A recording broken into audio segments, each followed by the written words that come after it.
Hey guys, welcome back to another Minecraft Let's Play.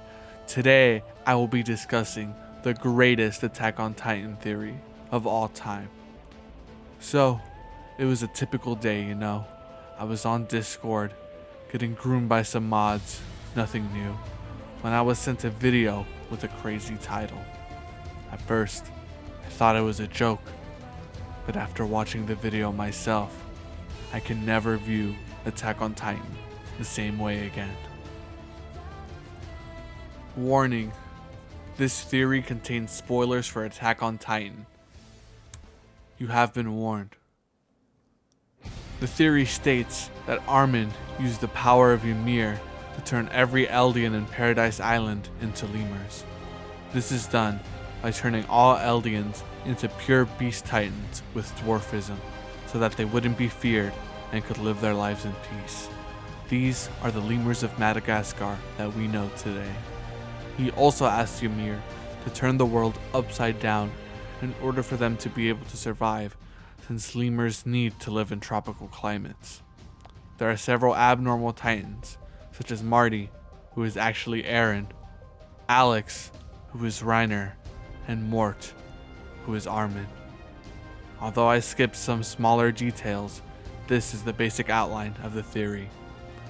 This theory is a great jumping off point, but there are a few places where it is wrong and where it could be expanded upon. Get ready for the true Attack on Titan Madagascar theory.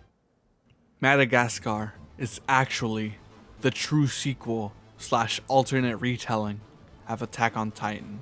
And I know this might sound crazy at first, but as I present my evidence, I believe that you'll see that this is the epic conclusion that Attack on Titan has been building towards the entire time.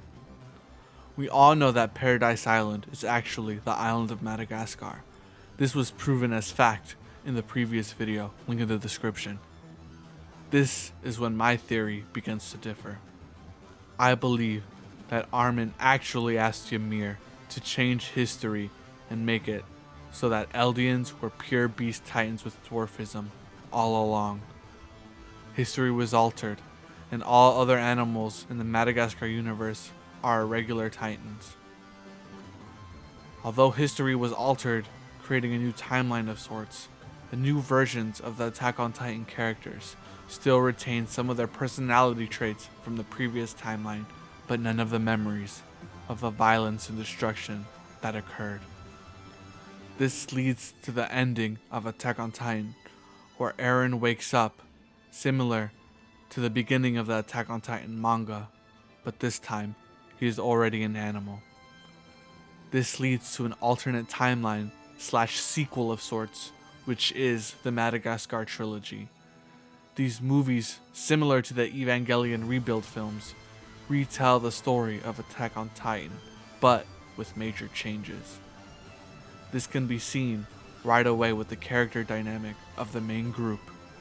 Melman is Armin, Gloria is Misaka, and here's the biggest change of all: Eren is Marty, and Alex. Let me explain. Without the threat of the Titans or Marley, Eren's desire to be free isn't as strong, so he gets split into two different characters. Alex represents this timeline's Eren and his conformity to their life with no conflict, while Marty represents the previous Eren and his desire for freedom and willingness to do whatever it takes to get what he wants. They are two halves of the same whole, yin and yang. Moving on to Mikasa and Armin. Mikasa and Armin are similar in the way that they represent part of their previous selves as well. Armin still has some timidness and fear in him, but this time it comes from a different place. And Mikasa is still Mikasa. No explanation needed. What's different about Mikasa and Armin is that in this timeline, they are romantically involved. Without the Mikasa-Eren backstory that led to their relationship when they were younger, Armin and Mikasa's relationship was able to be developed instead, since they were closer friends. Hints of this can be seen in the Attack on Titan manga, where Armin defends Mikasa after Eren insults her. This is reflected in Madagascar, where the relationship between Gloria and Melman starts off one-sided from Melman, since Gloria still has remnants of her previous feelings for Eren. Moving on to the other characters, the Penguins of Madagascar represent the Survey Corps. Skipper is Erwin, Kowalski is Levi, Private is Marco, and Rico is Hanji. These are also self-explanatory, since they retain many personality traits of their previous selves. Now, moving on to the story. Marty and Alex represent the inner struggle of Eren to adjust to his new life and find a new purpose. In this timeline, Eldians are not feared, but worshipped and treated like royalty, but they are held in captivity.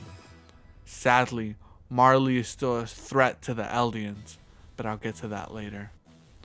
When Marty decides to go beyond the walls, or in this case, leave the zoo, Alex is against it the most. This is because Alex is subconsciously afraid of himself. Alex is closer to a Titan than Marty, and this can be seen when he loses control of himself on Madagascar, which is similar to when Eren first became a Titan. Once they get sent to Madagascar, which is an Eldian sanctuary, they meet some familiar faces such as Keith Sadie's as Maurice, Sasha as King Julian, and Connie as Mort. This is where the theory gets interesting.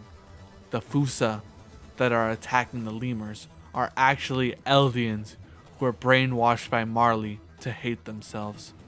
Their hatred for their own kind caused them to be different than the Eldian lemurs. After Alex's inner conflict is settled, Marty and Alex are friends again, and they decide to return to the zoo after having a taste of freedom.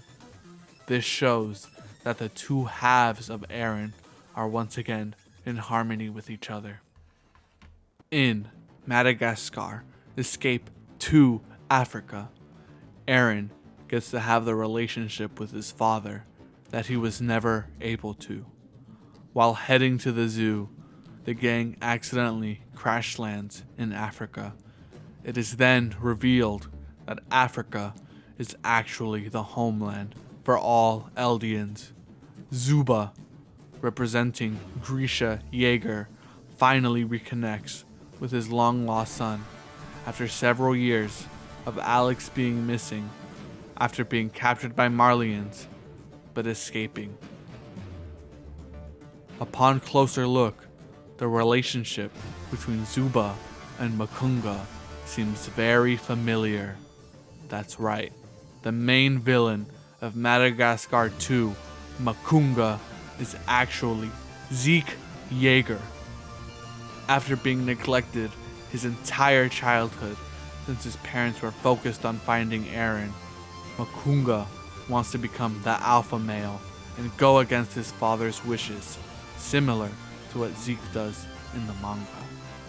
Gloria and Melman also go through problems of their own when Moto Moto, aka Jean, appears to finally get what he always wanted all along, Mikasa.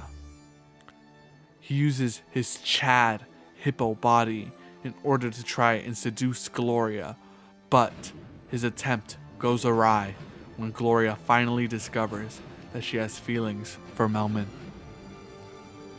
After the water supply suddenly disappears, Zuba and Alex are able to work together to defeat Makunga and save the Eldian homeland from a resource crisis. After this, the third film goes into the thrilling final chapter. In Madagascar 3, Europe's Most Wanted, the gang ends up in Europe, which is actually Marley. In Europe, the military, Europe's animal control, hunts down Eldians. The main villain of this part, Dubois, does whatever it takes to hunt them down, but more specifically, Alex. Do you know who else is like Dubois. That's right, Gabby. Gabby has become the leader of Marley and still believes in the old ways. Marley still has a grudge against the Eldians and will do whatever it takes to hunt them down and finish them once and for all. Sadly, Gabby still manages to kill Sasha when the gang is trying to escape. The gang goes on the run from the Marleyans and ends up meeting with a group of traveling Eldians who embody both of the ideals that define Eren. This is where we meet other Attack on Titan characters such as Reiner, Annie, Bertolt, Historia, Ymir, and more.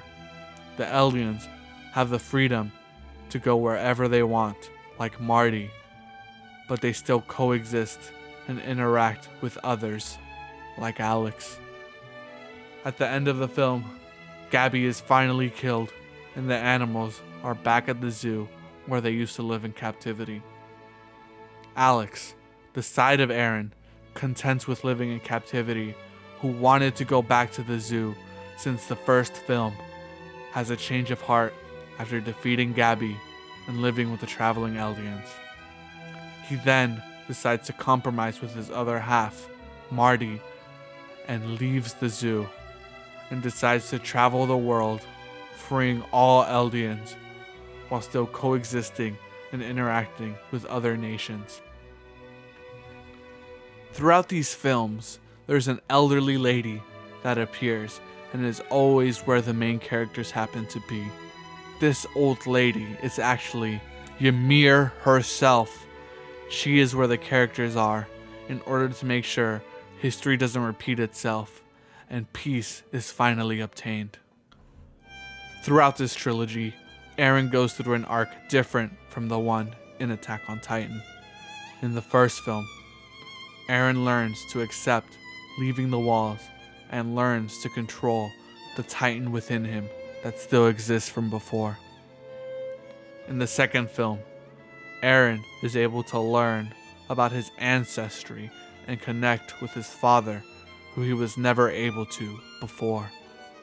In the final film, Eren overcomes the hatred of others and is able to discover a path for himself that isn't just freedom or captivity, but rather a new path that he creates all on his own. In conclusion, Madagascar is able to provide an engaging story and satisfying conclusion to the Attack on Titan franchise by diving into Eren's character and showing the audience the ending that Eren and the other members of Attack on Titan truly deserve. Thank you for watching. Make sure you please subscribe for more based content.